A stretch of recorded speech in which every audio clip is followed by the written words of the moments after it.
point you make. I want us to talk about race relations. But quickly before we go there, since we're talking in Nkrumah, and since Ghana is also in the fray, you are in South Africa by choice. I am in Ghana here, maybe across the continent. But when you look at Ghana today in its fourth Republican experiment, just briefly, we've had Rawlings, we've had Kufuor, we've had Atta Mills, we've had Mahama, we've had Akufo-Addo. What picture, briefly, do you see? Are you content with what you see? Ghana is 67.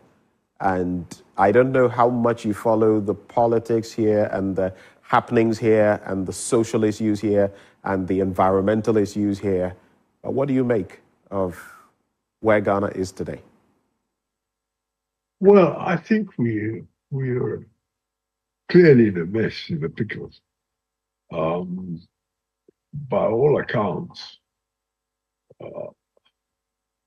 life circumstances have become extremely difficult for the overwhelming majority of the populace.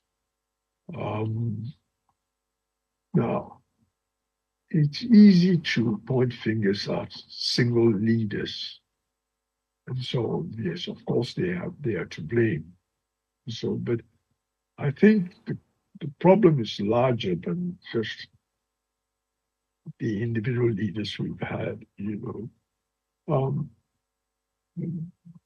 problem is the structural problem of neocolonialism, which Nkrumah wrote about in 1965.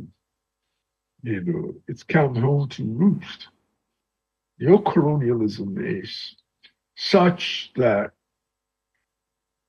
the 54, 55 odd African states are all in degrees of problems. There's nowhere do you see progress. But the foundation of that goes back to the nature of the neocolonial state. Remember, our states, what we call neocolonial, these states we have, are just creations of imperial powers. Yeah.